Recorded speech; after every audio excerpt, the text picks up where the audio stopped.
Accompanying him is investigator in charge Albert Nixon, Nixon.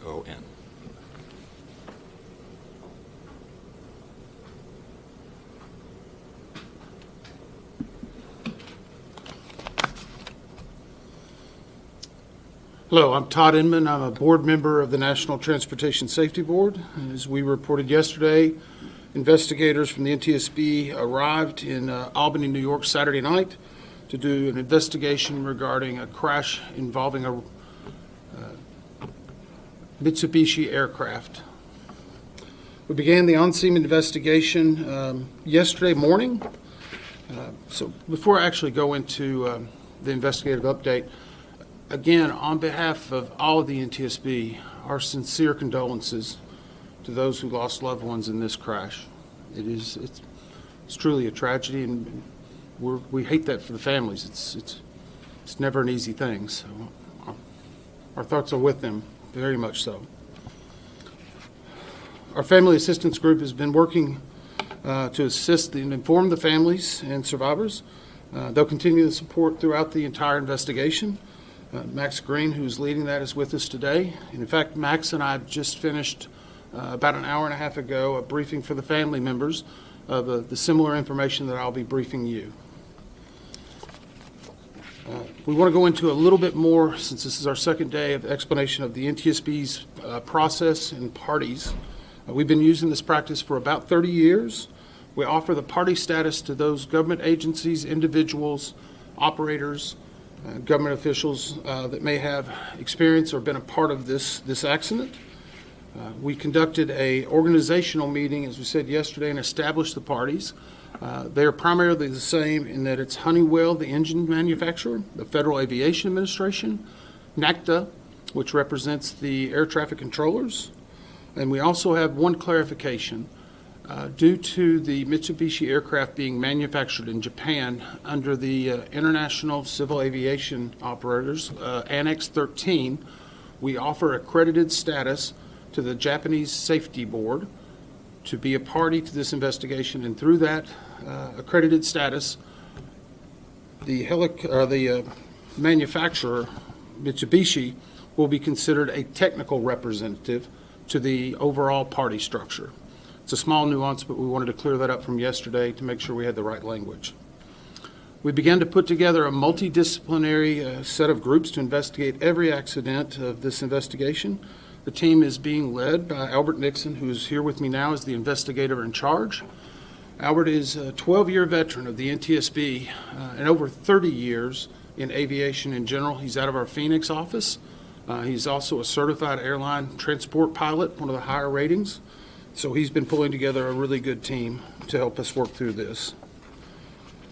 To give you a little bit of update about what we've been doing and how we've been doing that. As of this afternoon, we've had our drone and UAS team in. They've done a full aerial view and mapping of the entire wreckage location and the surrounding area. They completed those activities about 2 hours ago. And they have a lot of good imagery that we believe will be very helpful for the post-impact inspection and evaluation.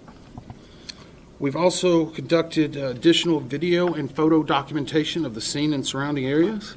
And I want to call out again Columbia Sheriff's Office. They provided us with over 1,000 images post-impact of what occurred and how the plane was found. That will be very helpful for us, as some of the items in the wreckage had to be moved for the extraction of the passengers. So those are very helpful details, and they've been very accommodating from not only having a command post but security on the scene. So the community's been very welcoming and helping us in this overall investigation. We brought in a team of air traffic control specialists who have assembled. They've begun interviews. They're doing those interviews in the Albany Air Traffic Control Tower, which was controlling the aircraft at the time. We are beginning the interviews. Those will go on for the next week. We'll be interviewing every one of the controllers that were involved in the entire flight and making sure that we're getting all the details along with the management. The FAA has brought an air traffic control manager from Harrisburg, Pennsylvania in to help facilitate. The reason for Harrisburg is it's a similar sized tower that does similar operations, so we want someone who can assist us as a technical expert that was not in the tower itself. It's a normal and customary part of our practice. We pulled a number of pieces of equipment from the actual aircraft itself, and these are going to be the avionics that had been upgraded. So we've secured a large number of those. Some of them are damaged. None are in its pristine state due to the force of the impact, but we do believe that they may be helpful in whenever we get them to the laboratory to being able to determine whether they were working and the accuracy and the level to that. From that, we've also secured multiple memory cards, and those are being sent right away now to our laboratories in DC, where we have a team of experts that do recorder device and downloads, and once they get there, we'll have a better idea of what additional granular data they will provide. But we were very happy to have pulled those additional memory cards. We have begun the prepping for the engines, and they are being transferred. They will ultimately be torn down in Phoenix, Arizona. And so we anticipate a full tear down of both of the engines, and Honeywell obviously is working with us very closely on that. Aircraft recovery experts have arrived on scene. They arrived a few hours ago. They're currently working on the extraction of the aircraft itself. We anticipate this will be concluded by tomorrow evening, at which point the wreckage will all be moved to a secure facility in Massachusetts, where part of our team will relocate in order to do a more thorough examination of the aircraft itself and the structure. We've also received from the FAA ADSB data. This is Automated Detection Surveillance Broadcast. It's commonly referred to as ADSB.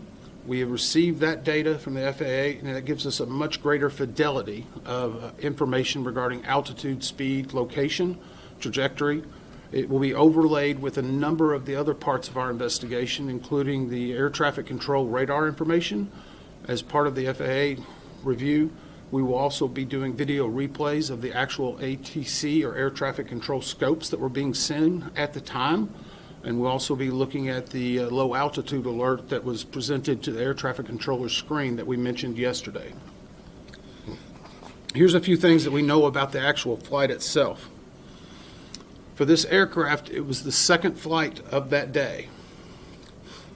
It had taken off at 9:30 a.m. Eastern Daylight Time from Norwood Memorial and arrived at White Plains at 10:19 a.m. It then departed White Plains at 11:34 en route to Columbia Airport before it was lost on air traffic controller screens and subsequently found in a post-impact crash. We're at the location that we found it. Automated weather at Columbia Airport was recorded 4 minutes prior to the actual accident. And I'm going to make sure I clarify this. It was at the airport. The crash scene is approximately 10 miles from the airport. So there can be a slight variance between the airport and what was experienced at the crash scene, but it would be fairly consistent. And we're actually going back out and looking at other reporting stations en route to make sure we're providing the best investigative picture of all the information. Automated weather at the Columbia Airport 4 minutes before the crash indicated a minimum ceiling of 400 feet AGL. Wind from 10 degrees at 8 knots, a temperature of 37 degrees with a dew point of 36 degrees Fahrenheit. Relative humidity was 93%. Now, what we can say is weather was, at that time, what we consider to be deteriorating. And I mentioned the ceiling at the airport being 400 AGL. That's above ground level. At 400 feet AGL for that approach at that airport, it would be the minimum for a landing under an IFR, or instrument flight approach. So at 400 feet, the altitude would be the absolute minimum, 400 feet ceiling would be the minimum for that type of landing on that approach at that time. We have reviewed some of the records regarding the pilot of this aircraft. And if you look at the Mitsubishi series, you may notice that this type of plane requires additional training beyond just a normal FAA private pilot's license. We're reviewing all details regarding that pilot and the licensing, all the inspections, all the check rides. but for this specific aircraft, additional training was required to operate it. The training was completed and the pilot was proficient. It was completed on October 8th of 2024. Our teams have been working around the clock to try to gather this information and put together the facts that will help us determine what caused this accident and, of course, help prevent such tragedies from happening again. Now I'm going to ask the IAC to come forward and tell you a little bit about some of the working groups that he started to establish that will ultimately lead to the investigative report.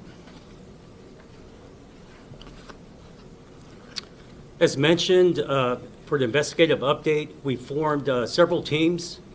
The first is a weather team, and obviously, as you mentioned with the weather, they're gathering all the pertinent weather data from the National Weather Service for the accident.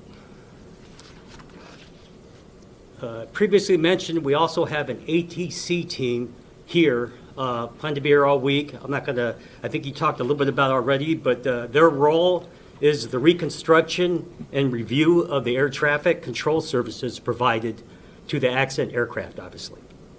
And this includes flight track, surveillance, radar, NTSB, etc. And any communications with ATC. Another group we have formed is structures, and basically those are the ones that are currently on scene finishing up. They're looking at the airframe, the engines, and also they'll be looking at impact angles, and they're trying to determine the angle the airplane impacted and also the attitude. So that's being worked as we speak. And finally, power plants, the engines. We mentioned where they're going ultimately, but obviously they'll be looking at the engines and propellers and all the accessories associated with the engine. Thank you, Albert. So these, as I said, they've been working around the clock. As to our schedule going forward on the investigation, we're working closely with not only the parties to gather that principal evidence and key measurements to expedite on our on-scene activities. Our goal while we are here is to collect all perishable evidence that can be stored for later examination and evaluation. Once that is concluded, the team will wrap up in the area. We anticipate being in the area, we believe, another 5 days, depending upon weather and what we find. However, if we need to stay longer, we will. If we need to bring people back at another point, we will. But we feel comfortable with where we're at currently in obtaining that perishable evidence. We made good progress today and yesterday, and it's still very early. Our objective is not just to find out what happened, but why it happened, so we can make recommendations so this does not happen again. We're not going to be speculating about what may have caused the accident. We hope to have the preliminary report out in 30 days and the final report in 12 to 24 months. However, I do want to stress, if we find a pressing need, we have no problem issuing an urgent safety recommendation before then. The NTSB has had a history. In fact, we did a similar urgent safety recommendation. I was the board member for the DCA crash. Once we found information that we thought needed to be corrected immediately, we will make that urgent safety recommendation to either a manufacturer or to an organization or a regulatory authority. So we hope to have the investigative report in 12 to 24 days. We will be sending out, as I said, the preliminary report. It will have the facts of the accident itself, more information that we've pulled together regarding additional reports. This will also be probably our last media briefing on site. Because at this point we know where we're kind of going with the investigation and feel comfortable with where we're at. I'm going to stress again, we ask anyone that has any information regarding this, and I mentioned yesterday door cams or ring doorbells, things like that.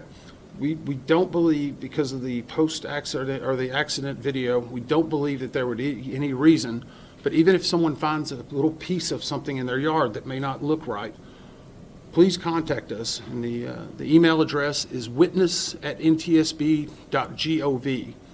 That email address is witness@ntsb.gov if you think that you have any evidence or any information that could assist in this investigation. Those tips and clues are usually very helpful for us. Since this will be our last briefing, I also wanted to call out the first responders who were there, and they did a really amazing job considering not only the notification but the conditions. There's a lot of jet fuel that is in that area. I know a lot of us had to decontaminate 3 times yesterday in a wash bay. And so they were really working very hard, and we're very appreciative of their efforts. Those are really, truly unsung heroes of your community. Those first responders who were involved in the initial response were the Columbia County Sheriff's Office, the New York State Police, the Community Rescue Squad, the Craryville Fire Department, the Hillsdale Fire Department, the Columbia County Fire Coordinator's Office, Columbia County Coroner's Office, the New York State DEC Spill Response, Greenport Rescue, and I would also like to mention the school systems in Columbia, where they've allowed us to use as one of their facilities in their wash bays as we've been doing some of our meetings, and also LifeNet. The Sheriff's Office and others were hopeful enough that they actually had an air transport on call if necessary for this incident.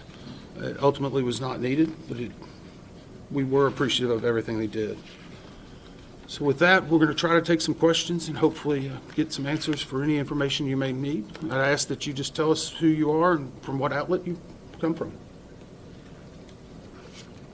Yes, sir. Anthony Filikowski with NTSB. We asked last time about the airworthiness ticket that was first in 1985 and then it was updated in 1995.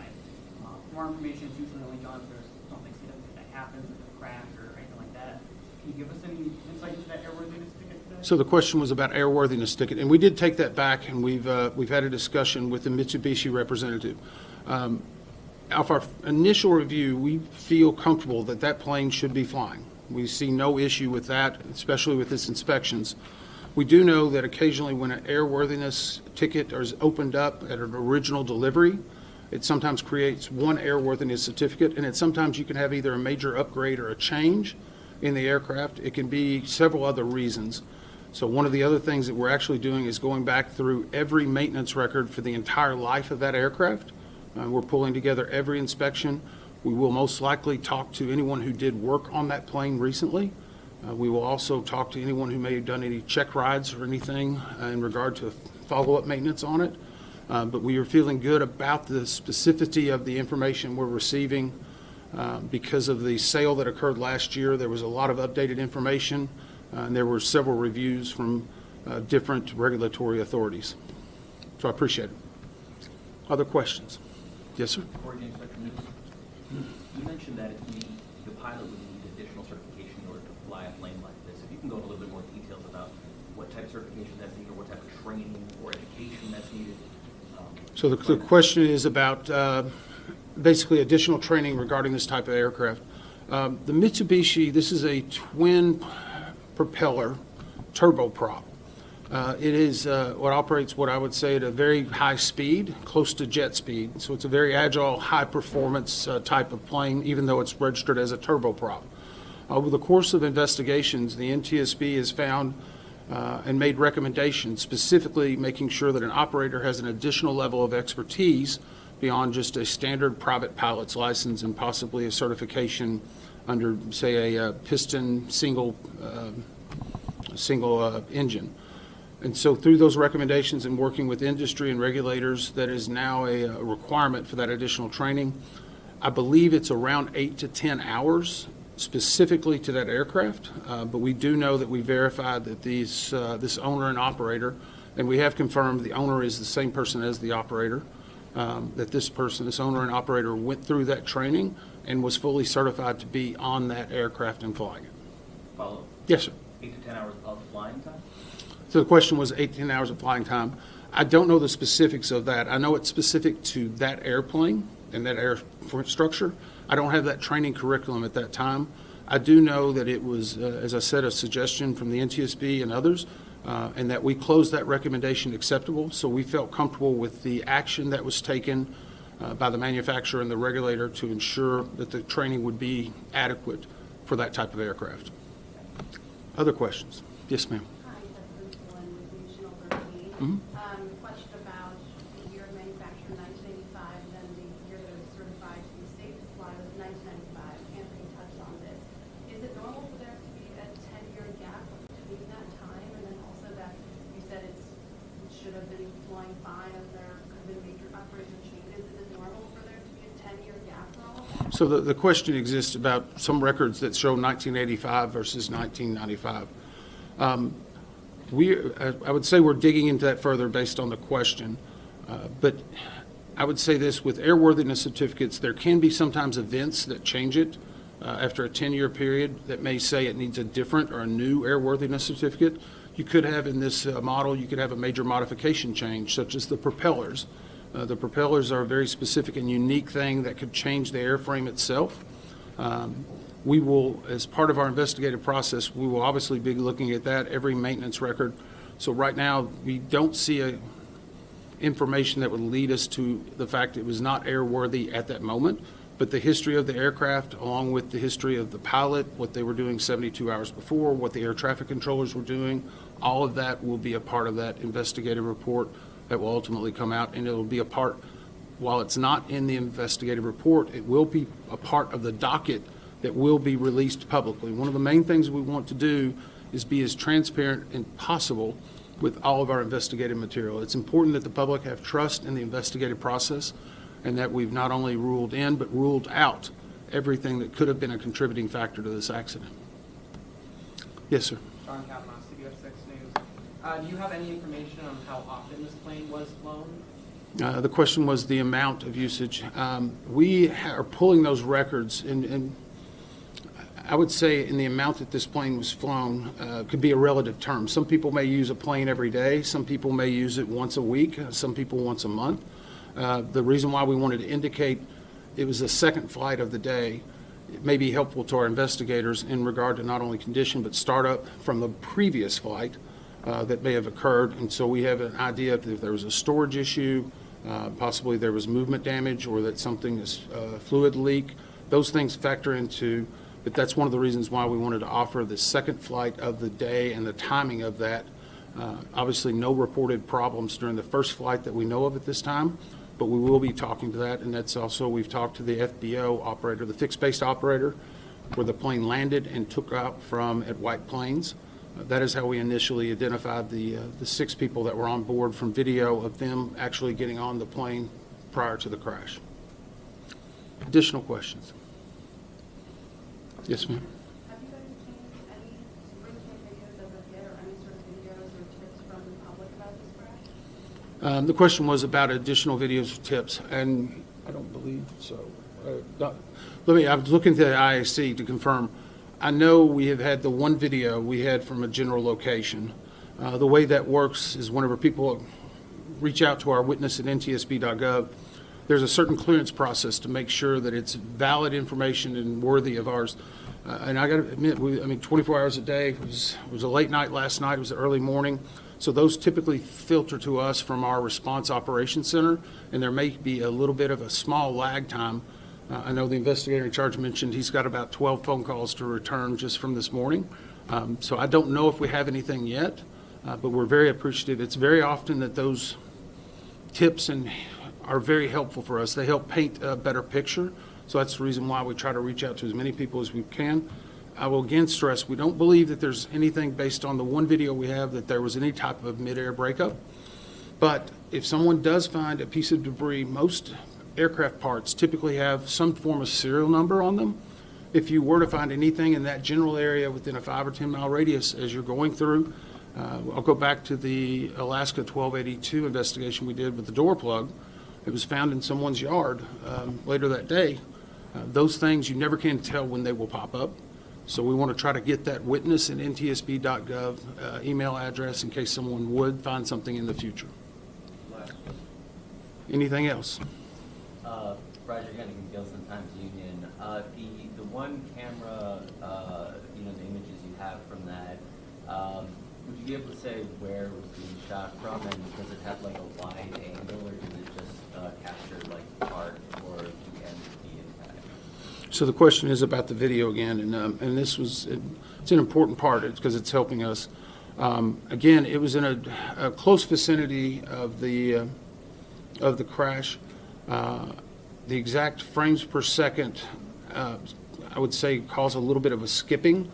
You can see the initial plane come into the frame, and then there's a good clear image of what I would call the profile, the full profile. If you can imagine seeing a picture of a plane on the side through a certain angle, you're only seeing that side. You're not able to see everything across it. So if you can imagine a picture coming across at a full profile, that lets us know, and that's the reason why we have a better degree of confidence that there was not some type of specific breakup. And so that picture actually helped us. And then from there, it jumps down into the impact. And the impact, of course, had a large amount of, I would say, debris that came up from it. So those are the specific frames that we're looking at. And that was, again, very helpful. The Sheriff's Office was able to give us, before we took off from D.C. Saturday night, they actually did a video camera. With the video camera, we actually flew in one of our people from our CIO's office, an IT specialist, specifically to help us with this, but more importantly, they were at the location whenever we were able to obtain the actual master copy. And so that's the reason we brought in a CIO person. We want to make sure we're investigating every possible aspect of this incident. We appreciate your time. Again, our thoughts and condolences definitely for these families that are affected. We'll look forward to bringing out the preliminary report to you in 30 days. Thank you. Thank you.